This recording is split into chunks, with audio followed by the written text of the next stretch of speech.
Shalom Bapak Ibu Saudara, firman Tuhan hari ini saya ambil dari 1 Yohanes 4 ayat yang ke-8. Barang siapa tidak mengasihi, ia tidak mengenal Allah, sebab Allah adalah kasih. Amin.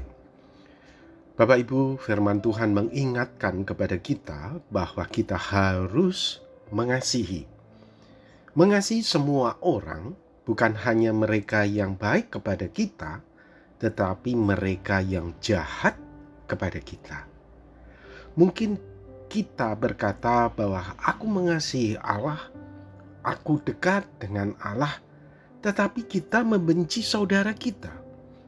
Rasul Yohanes mengingatkan bahwa hal itu tidak mungkin terjadi. Jika kita mengasihi Allah, pasti kita mengasihi saudara kita. 1 Yohanes 4 ayat 20. Jikalau seorang berkata, aku mengasihi Allah, kata Yohanes, dan ia membenci saudaranya, maka ia adalah pendusta. Karena barang siapa tidak mengasihi saudara yang dilihatnya, tidak mungkin mengasihi Allah yang tidak dilihatnya. Jadi Bapak Ibu Saudara, apa yang menjadi tolok ukur kasih kita kepada Allah adalah kasih kita kepada sesama. Jika kasih kita kepada sesama adalah hitung-hitungan, itulah kasih kita kepada Allah. Jika kasih kita kepada sesama adalah berat sebelah, itulah kasih kita kepada Allah. Jika kasih kita kepada sesama pandang ras, itulah kasih kita kepada Allah. Jika kasih kita kepada sesama pilih-pilih, itulah kasih kita kepada Allah. Sejauh mana kasih kita kepada sesama, sejauh itulah kasih kita kepada Allah. Tuhan Yesus pernah berkata di dalam Matius 5 ayat 44 sampai 48. Tetapi aku berkata kepadamu, kasihilah musuhmu dan berdoalah bagi mereka yang menganiaya kamu. Karena dengan demikian kamu menjadi anak-anak Bapamu yang di surga, yang menerbitkan matahari bagi orang yang jahat dan orang yang baik, dan menurunkan hujan bagi orang yang benar dan orang tidak benar. Apabila kamu mengasihi orang yang mengasihi kamu, apakah upahmu? Bukankah pemungut cukai juga berbuat demikian?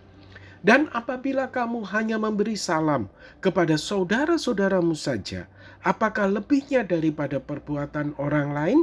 Bukankah orang yang tidak mengenal Allah pun berbuat demikian? Karena itu haruslah kamu sempurna, sama seperti Bapamu yang di surga adalah sempurna. Amin. Ini adalah perkataan Tuhan Yesus.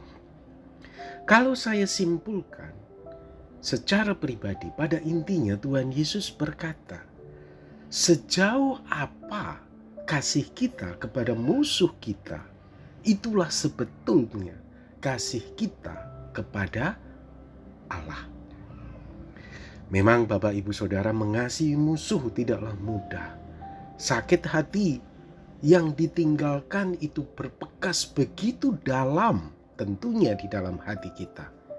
Namun ingat, Tuhan Yesus memberikan Roh Kudus untuk menolong kita melakukan firman-Nya, yaitu mengasihi musuh kita. Mari kita senantiasa bersekutu dengan Tuhan Yesus. Mari kita senantiasa mendekatkan diri kepada Tuhan Yesus, sehingga kuasa ilahinya itu akan senantiasa memenuhi hati dan pikiran kita, sehingga kita mampu melakukan firman-Nya. Kita mampu untuk mengasihi musuh kita. Tuhan akan menolong kita. Mari Bapak Ibu Saudara, kita berdoa bersama-sama. Tuhan, terima kasih untuk kebenaran firman-Mu. Tolonglah kami untuk kami bisa mengasihi musuh-musuh kami. Tolonglah kami ya Tuhan untuk kami bisa mengampuni mereka. Bukankah ada kuasa Roh Kudus yang telah Engkau limpahkan kepada kami, dan biarkan kuasa Roh Kudus memenuhi kami sehingga kami bisa melakukan firman-Mu. Tuhan, jika selama ini kami tidak bisa mengasihi musuh kami, Tuhan ampunilah kami dan tolonglah kami sekarang untuk kami bisa mengasihi musuh-musuh kami. Tuhan berkatilah kami semua. Di dalam nama Tuhan Yesus kami berdoa. Amin.